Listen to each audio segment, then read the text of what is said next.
vampiro de novo. Calma, não corram. Esse também é bom.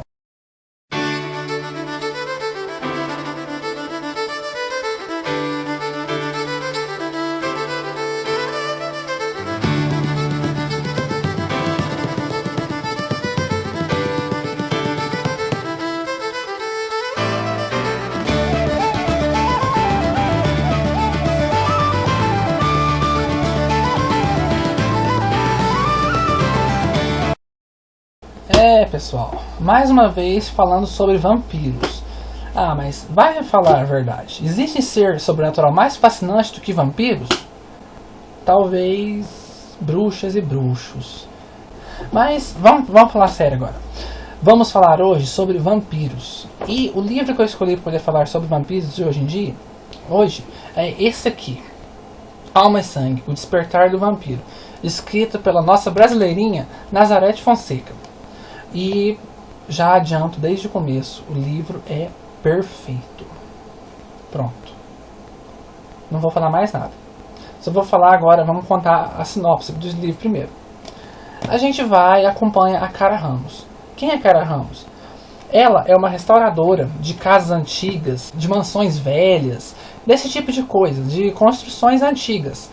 E ela é uma restauradora de bastante sucesso. A empresa dela, que foi do pai dela e que agora é dela, faz bastante sucesso, restaura muitas construções antigas e de valor histórico para toda a comunidade.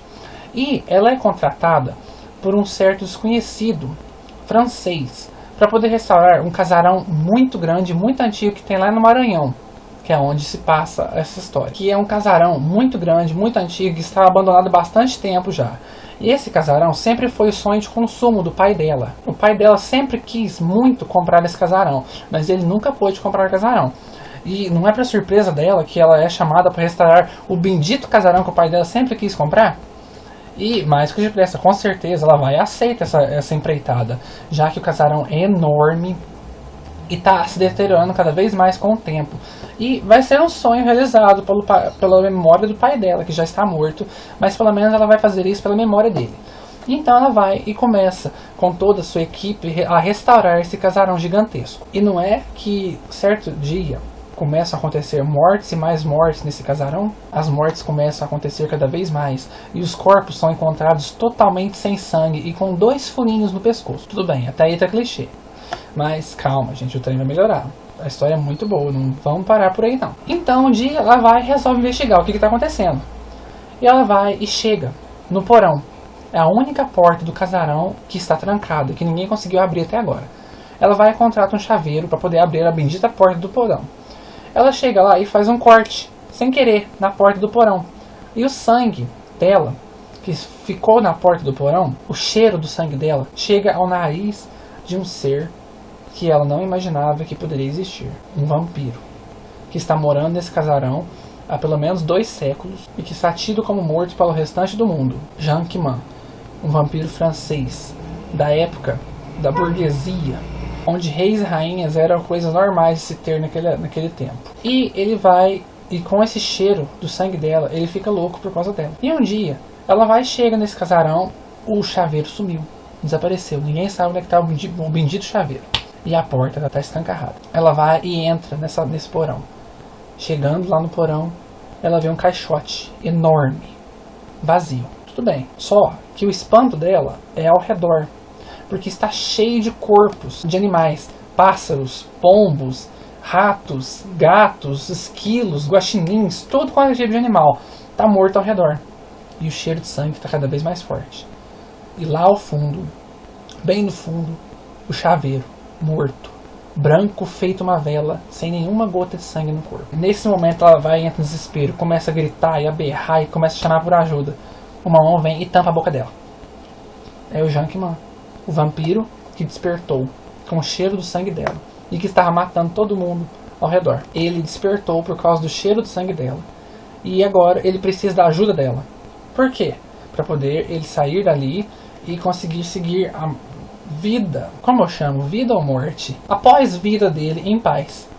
E é então que começa toda a história, porque a Cara então se vê metida em um mundo dos vampiros. Um mundo cheio de regras, de costumes, de mistérios, de assassinatos, de violência e de coisas obscuras que somente os vampiros entendem. E ela vai então e descobre que ela tem muito em comum com o Jankman. E a história do livro segue em frente, já que ela vai e começa a se envolver com esse vampiro e tudo vem por água abaixo, ela vai se ver no mundo sobrenatural. E o livro é fantástico. Gente, vocês podem pensar que a história é clichê, porque essa premissa, a sinopse propriamente dita, é uma sinopse simples. Mas o livro é tão bom, mas tão bom, que esse pedacinho da história, essa sinopsezinha, é só, como que eu vou dizer, um pequeno detalhe frente a toda a criatividade que essa autora teve ao fazer esse mundo vampiresco que ela fez aqui. Gente, as regras, os costumes que ela criou para os vampiros aqui é primoroso. Gente, eu nunca vi nada igual. Sério mesmo. Do mesmo modo que eu falei de Agridoce, da Simone Marx, que era perfeitamente bem estruturado e bem criativo, eu repito aqui. A Nazaré de Fonseca também foi, do mesmo modo, tão criativa e genial quanto a Simone. Ela estruturou o mundo vampiresco dela de uma forma totalmente diferente de qualquer outro livro que eu já tenha lido por aí. Ela criou regras, ela criou costumes, ela criou maneiras que os vampiros têm de se tratar, ela criou tudo, todo mundo à parte. Por exemplo, a gente tem aqui o Conselho dos Vampiros e o Rei dos Vampiros. A gente tem aqui, por exemplo, a cada 100 anos, quando o vampiro é criado, depois que ele faz 100 anos de imortalidade, ele e o seu criador vão para o Conselho dos Vampiros se apresentarem para o Conselho e para o Rei. Ele vai apresentar o vampiro criado, que fez 100 anos, para o rei. E nessa apresentação, o vampiro de 100 anos vai demonstrar todos os dons que ele tem. Tudo que ele aprendeu durante esses 100 primeiros anos, todos os dons que ele conseguiu despertar nele. E se o rei gostar dele, o nome dele vai parar no Livro dos Vampiros, que é um livro onde tem assinado todos os nomes de todos os vampiros que existem, que foram aprovados pelo conselho. Aí sim, é como se o conselho tem é como se fosse um controle que o conselho tem de todos os vampiros que são criados. E tem todas as regras. Por exemplo, um vampiro antes de ter 100 anos de idade, ele não pode sair por aí à torto direito. Ele deve obediência ao seu mestre criador. Se ele sair por aí e ficar 5 dias desaparecido, o vampiro é tido como fugitivo. E se ele for tido como fugitivo, ele vai ser punido pelo conselho e pelo rei. E tem várias punições. Por exemplo, pode ser passar 5 anos num caixão, pode ser ficar tantos anos sem sangue humano, ou então ter uma das partes do corpo cortadas e não poder cicatrizar aquela parte do corpo, ou então até mesmo a pena de morte. E a pena de morte deles vai indo, tem vários tipos de pena de morte. Tem a bendita estaca no coração, tem o tal do... tem o sol, que é o pior mal dos vampiros aqui na mitologia criado pela autora, que o sol mata o vampiro assim instantaneamente. E vai indo. E tem as punições. E tem todas as regras que ela criou por aqui. É excelente. E a história principal, que é do casal, a Cara Ramos e o Jankman, que são fantásticos. São personagens excelentes. Os dois são muito, muito, muito bons, gente. A Cara é hilária. Gente, tem uma cena em especial aqui que eu fiquei de boca aberta quando eu li, envolvendo a Cara, uma certa pessoa que tentou estrupar a Cara, mas ela conseguiu ser salva, e uma arma. Agora você já imagina, né, gente? A Cara como justiceira. É bom demais da conta esse livro, gente.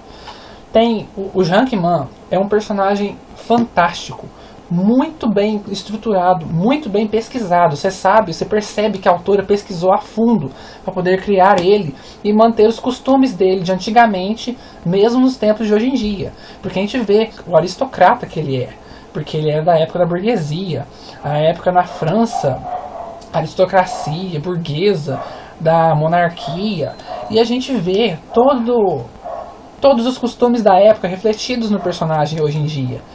E o Jean foi muito bem escrito, a Cara muito bem escrita, o Ariel, que é o rei dos vampiros, é um personagem fantástico, Otávio, que é o criador do Jean, é um personagem muito bem escrito. Todos os personagens aqui são fantásticos, são muito bons. A narrativa da autora é gostosa de se ler, você vai lendo e você quer ler cada vez mais e mais, você não quer parar o livro, não quer deixar o livro naquele ponto, você quer avançar cada vez mais na história. E quando você chega no final, você fica de boca aberta. Como que uma autora pôde fazer uma história tão criativa quanto essa. E você quer ler o próximo livro urgentemente, porque aqui fica excelente o final e você quer porque quer a continuação. Ela desenvolveu um mundo muito bem estruturado, não tem falhas nesse mundo que ela criou aqui.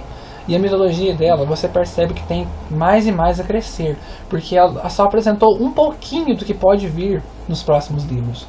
E é excelente esse livro, gente. A trama que ela criou aqui é muito boa. Esse negócio, esse jogo que ela fez de alma e sangue aqui no título, foi uma sacada genial, muito legal mesmo. Quem lê o livro vai entender o porquê desse negócio de alma e sangue. E o livro é muito bom, recomendo demais da conta. Um dos melhores livros de vampiros que eu já li na minha vida. Muito bom mesmo. Pode ir fundo, gente, o livro é excelente. Escrita de primeira. Você que chegou até aqui, aguentou minha falação, escutou eu falando todo esse tempo, faz um favor pra mim, clica aqui embaixo em gostei e aqui do lado, e se inscrever, e se inscreve no canal. Ah, e não deixem de clicar lá ir na página do Facebook do canal e curtir lá, tudo bem? Então até mais, pessoal.